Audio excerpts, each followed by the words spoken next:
잘 주무셨습니까? 날씨 덥죠? 예, 저도 밤에 몇 번이나 깼는지 모르겠어요. 유독 조금 찝찝한 날인 것 같아요. 건강관리 잘 하셨으면 좋겠습니다. 성지순례라는 개념이 있습니다. 이 개념을 우리는 잘 알고 있을 거예요. 거룩한 땅, 장소를 직접 방문해 보는 것을 의미합니다. 지금도 많이 가죠. 각 종교마다 각각 중요한 사건을 담고 있는 또는 관련된 그러한 장소들이 있겠죠. 그곳을 남다른 의미로 여기고 찾아갑니다. 이슬람에는 사우디아라비아, 메카가 있을 거고요. 불교는 인도, 부다가야가 있겠죠. 석가모니, 보리수, 거기에 큰 탑이 있습니다. 그리고 힌두교에는 인도의 겐지스강이 있죠. 겐지스강은 예로부터 힌두교인들에게 영혼을 정화하는 곳으로 여겨져 있습니다. 정말 더럽다고 하는데 거기가 정말 영혼을 정화한다라고 생각을 하고 그곳을 종교성을 가지고 나아가죠. 뭐니 해도 성지순례의 가장 압권은 이스라엘의 예루살렘입니다. 유대교, 기독교, 이슬람의 성지라고 불려져 있죠. 지금도 우리가 많이 간다고 말씀드렸습니다. 그런데 지금 우리가 왜 많이 갑니까? 지금은 아마도 이런 마음으로 갈 것 같아요. 역사적으로 중요한 지리나 문화와 배경과 장소들을 경험함으로 인해서 발자취를 느끼고 의미를 되새겨 보고자 함이겠죠. 실제로 가보면 우리가 선입견으로 여겼던 그 부분에서 많이 벗어나서 지평이 넓어지는 그러한 경험을 하기도 합니다. 우리 아포슬에서도 지금 한참 시즌이잖아요. 그렇죠? 비전 트립 이루어지는 비전 트립도 어떤 일종의 성지순례라고 생각할 수도 있을 겁니다. 그래서 요르단도 가고 터키도 가고 종교개혁의 상실이었던 독일, 프랑스 이런데 가는 거죠. 그런데 가서 보고 체험하는 것, 그런데 그 이상의 의미를 가진 것도 있습니다. 그 이슬람의 메카 같은 데인데요. 이슬람의 메카는 그냥 단지 보고 느끼는 그 정도의 목적이 아닙니다. 이슬람을 믿는 사람들의 의무입니다. 무슬림에게는 5가지의 의무가 있습니다. 그런데 그 하지라고 불리는 이 순례가 그 5가지 중에 중요한 한 가지예요. 그래서 이 모든 모든 이슬람을 믿는 사람들은 일생에 적어도 한 번은 이 성스러운 도시인 메카를 분명히 반드시 방문해야 된다라는 것이죠. 왜냐하면 이들은 이것을 해야 천국에 간다라고 믿고 있습니다. 기독교인인 우리에게는 이해할 수 없는 어떤 위화감으로 느껴지는 종교적인 압력 같아 보입니다. 저는 그렇게 느껴지거든요. 그런데 사실 안타까운 사실은 기독교도 그랬던 적이 있습니다. 아주 오랜 기간 동안에요. 기독교인들도 예루살렘 성전을 향한 순례가 있었습니다. 이제 3, 4세기 그때 콘스탄티누스 황제의 모친 헬레나라고 있습니다. 이 여왕 이후에 성지 순례를 계속했습니다. 그 헬레나라는 사람이 예루살렘으로 갔다가 꿈에서 예수님 만나고 십자가 3개를 받아오거든요. 그러면서 십자가 중에 하나를 가지고 왔을 때 중병에 걸렸던 어떤 여인이 병을 고쳐줘요. 그 이후로부터 계속해서 성지순례를 가게 된 것이죠. 7세기가 넘어가서는 이 참회한 죄인에게 속죄 행위로 됩니다. 그곳을 갔다 오면 죄가 사함을 받는다라는 개념으로 이제 이루어져요. 특히나 7세기 이후부터는 이슬람의 땅이거든요. 예루살렘이. 이슬람에게 넘어갑니다. 그럼에도 불구하고 계속 지속됐었습니다. 그래서 그뿐만이 아니라 이제 이런저런 이유가 있지만 비잔틴과 이제 동반교회는 이슬람으로부터 그 땅을 탈환해 오겠다라는 목적으로 무려 200년간 11세기부터 13세기 후반까지 전쟁을 벌이기도 합니다. 이게 아주 유명한 십자군 전쟁이에요. 성지를 탈환하겠다라는 거죠. 제가 이렇게 서두에 말씀드린 이유는 성지에 대한 그릇된 믿음을 말씀드리고 싶은 겁니다. 그것을 다녀옴으로 인해서 죄가 속해진다. 죄가 사함을 받는다. 그것을 다녀옴으로 인해서 천국에 갈 수 있다. 그곳에는 하나님의 특별함이 계시고 하나님의 특별하게 존재하신다라는 개념입니다. 어떻게 맞습니까? 동의가 되십니까? 아니죠. 그런데 그들은 왜 그랬을까요? 그들은 단지 미개하고 성숙하지 못했기 때문이었을까요? 그렇지 않습니다. 오히려 더 똑똑했을 수도 있습니다. 단지 믿음 때문입니다. 그릇된 믿음 때문일 겁니다. 그릇되었지만 나름의 이유가 있는 그 믿음 때문일 겁니다. 그렇게라도 해서 무언가를 해결받고 보장받고 싶은 마음에서 비롯된 믿음이었겠죠. 오늘 본문에 보시면 동일한 믿음과 마음을 가진 사람들이 등장을 합니다. 오늘 본문 한번 보겠습니다. 오늘 본문은요 11장 상반부입니다. 이 본문은 8절부터 이어오는 에스겔에 보여주신 환상의 내용입니다. 그리고 환상의 말미쯤이거든요. 이 환상의 내용을 한마디로 요약하면 이런 겁니다. 성전에서 영광이 떠났다. 성전에서 영광이 떠났다 해요. 당시 예루살렘 성전에 아직 사람들이 남아 있었습니다. 기능을 상실한 이 성전에 존재하고 있었어요. 그러나 아직 집착하고 있었습니다. 이 성전에요. 성전의 본래적 의미가 뭡니까? 하나님께서 함께 하시고 임재하셨던 그곳입니다. 언약의 증거였던 그곳이라는 의미를 다 잊어버렸다라는 것이죠. 그 잊어버린 증거는 하나님과의 관계의 의무를 다하지 못했다라는 것에서 우리는 확인할 수 있습니다. 불순종했죠.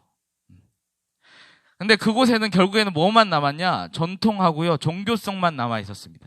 그들에게 필요한 것들. 퇴색되어지고 버려진 예루살렘 가운데 그 영광이 떠나버린 그 장면 가운데 마지막으로 보여주고 있는 본문이 바로 이 본문입니다. 1절 우리 한번 보실까요? 1절 우리 같이 한번 읽어보겠습니다. 자, 1절 시작. 그때 주의 영이 나를 들어올려서 여호와의 전 동문 동양한 문에 이르기로 그 문에 사람이 25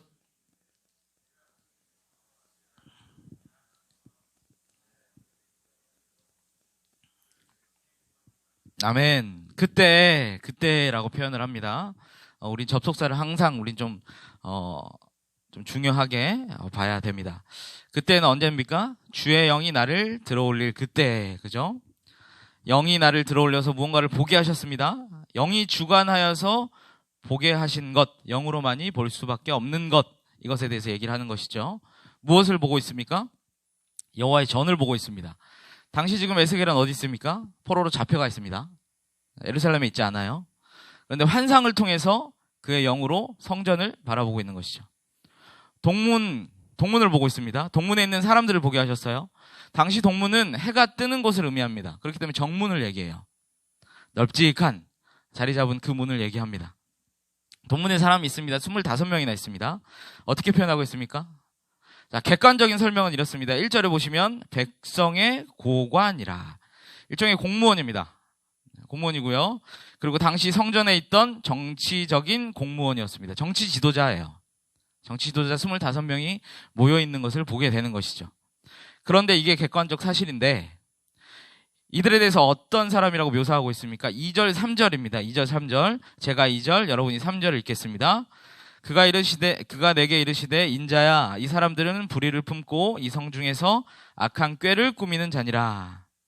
그들의 말이 집 건축할 때가 가깝지 아니한즉 이 성읍은 가마가 되고 우리는 고기가 된다. 아멘. 2절에 불의를 품고 있는 자고 성중에서 악한 꾀를 꾸미는 자다라고 표현하고 있고요. 또 6절에 보면 그런 마음에서 비롯된 행동이 나타납니다. 너희가 이 성읍에서 많이 죽여 그 시체로 채웠도다. 많이 죽였다라는 것이죠. 2절에 보시면 원어 불의를 원어로 보면 악죄입니다. 그러니까 마음 가운데 죄를 품고 꾸미고 있는 사람들이란 소리예요. 어떤 꾀요? 3절이 바로 그 내용인데요. 3절이 그 내용인데요. 정치 지도자로서 그들은 이렇게 이야기하는 거예요. 건축할 때가 가깝지 않았다. 이 성읍은 감하고 우리는 곰이다. 그러니까 의역하면 이런 뉘앙스입니다. 예루살렘 성전은 안전해. 예루살렘 성전은 안전해. 괜찮아. 포로 생활 우리가 겪는 고통 다 끝났어. 건축 더 이상 안 해도 돼. 예루살렘 안에 있는 우리는 가마솥에 있는 알맹이, 고기처럼 안전하고, 지금 예루살렘 밖에 있는 포로로 끌려간 너네가 밖에 있는 내장이나 뼈나 이런 것과 같이 버림받고 저주받은 거야. 이렇게 얘기하는 거예요. 거짓말이죠. 예레미야서 1장 13절 이하의 선포에 의하면 하나님의 말씀에 정면으로 반박하고 은폐하고 왜곡되어 있는 모습인 거예요. 거짓된 선언, 거짓된 복음을 전하고 있는 겁니다. 이스라엘은 아직 멀었어요. 70년간의 여정을 살펴보면 아직 멀었습니다. 예루살렘은 예언에 의하면 더 망해야 하고 더 포기해야 합니다. 그리고 말씀에 의하면 포로로 지금 끌려가는 게 맞습니다. 포로로 끌려가는 게 하나님 말씀에 순종하는 거예요. 하나님 말씀대로 되는 겁니다. 그러나 이들은 지금 버티고 있는 거예요. 그리고 그것이 안전하다라고 여기고 있는 겁니다. 이게 당시 정치 지도자의 수준 그리고 상황이었습니다. 8장에서 이후 환상이라고 말씀드렸습니다. 앞선 8장 16절 이하에 보시면 여기서도 25명의 한 부류가 등장을 합니다.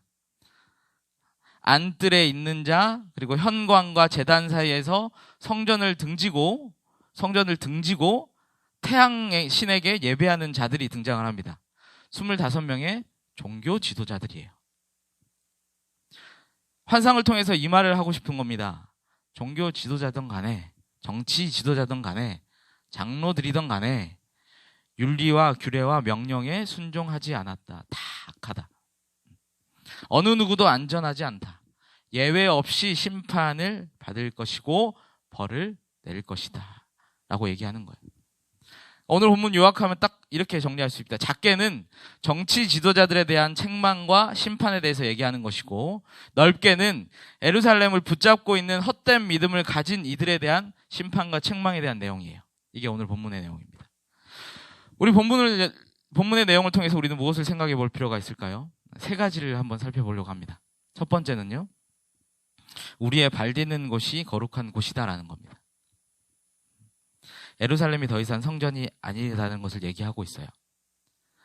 예루살렘이 성전이었던 이유는 무엇이었습니까? 하나님의 임재가 가득했기 때문이었고, 하나님의 말씀이, 하나님의 언약이 거하고 이루어졌기 때문에 성전이었습니다. 그러나 에스겔의 현 시점에서는 그렇지 않고 있음을 우리는 보고 있는 것이죠. 하나님의 말씀이 이루어지는 곳은 예루살렘이 아닙니다. 예루살렘을 떠나는 곳이 하나님의 말씀이 이루어지는 곳이에요. 과거의 영광이 있었던 곳이 아니라는 거예요. 말씀이 함께 있고 말씀이 약동하는 곳, 영으로 나를 일으키고 세우는 그곳이 바로 성전이라는 거예요. 마찬가지로 우리는 기억해야 됩니다. 내 발끝이 머무는 곳이 바로 그곳, 성전임을 우리는 기억해야 됩니다. 어느 한 장소에 하나님께서는 머무시고 거룩하고 그곳이 성스러운 장소가 아니라는 거예요. 말씀과 함께하는 곳이라면 그 어디나 하늘나라고 그 어디가 우리에게는 성전임을 우리는 기억해야 될 것입니다. 예전에 제가 전도사 시절 때 일입니다. 섬기던 교회에는요, 가운데 큰 통로가 있었습니다. 한 30m에서 한 50m 정도 되는 정도 거리였던 것 같아요. 그 길은 어린 아이들에게는 어느 운동장보다도 좋은 트랙이었습니다.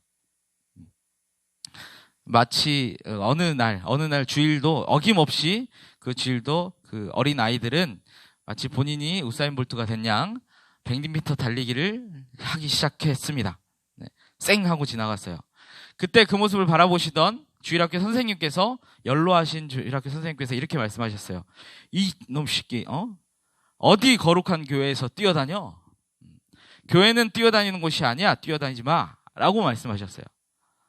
듣는 순간 맞나?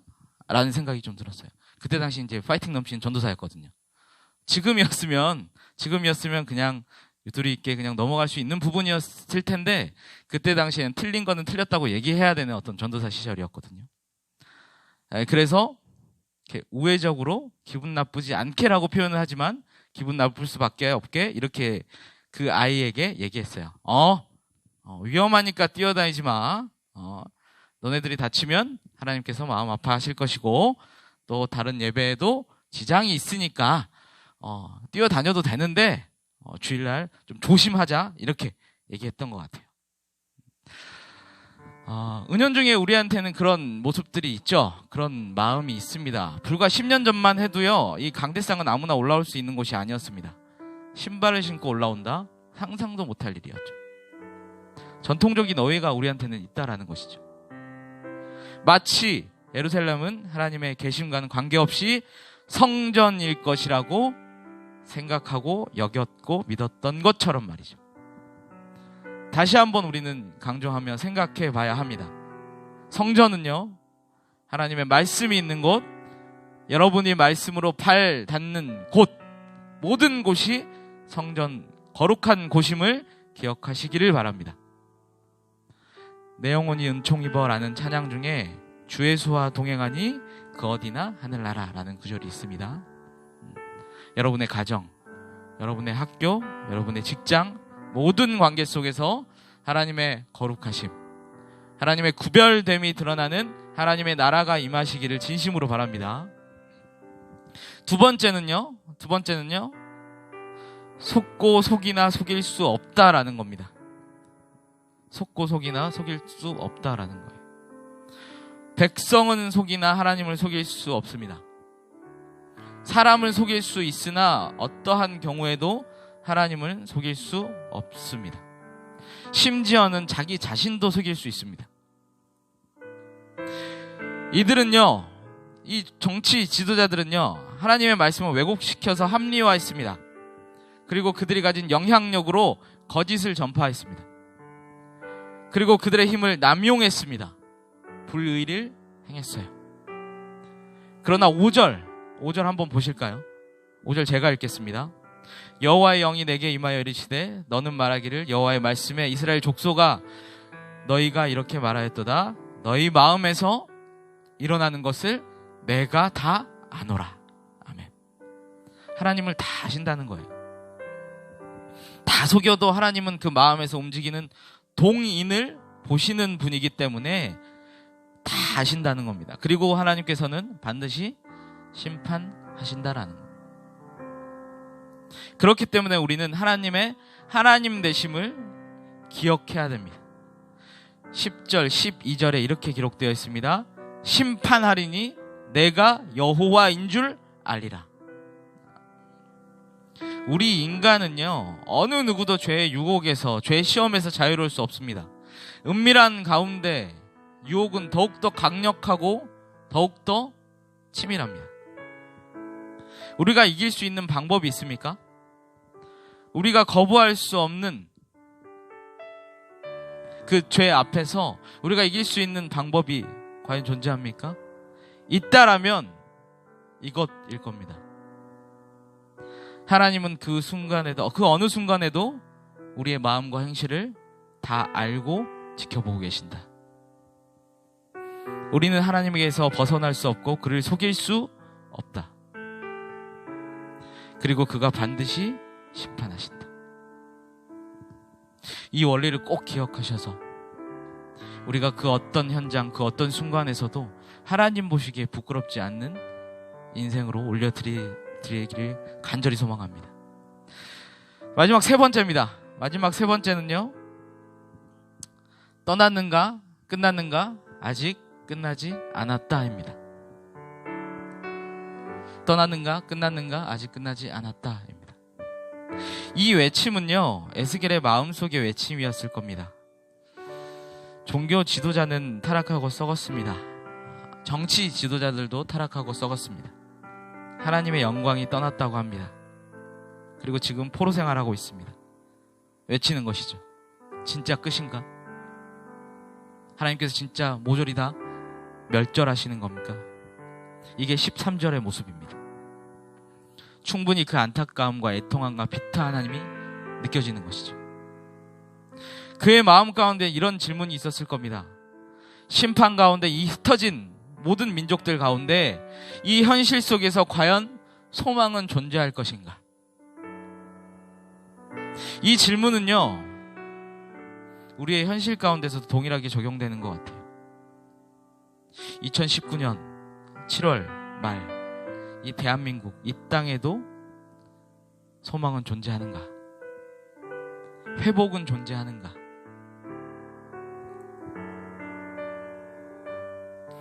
답은 우리에게 있지 않습니다. 하나님에게 있습니다.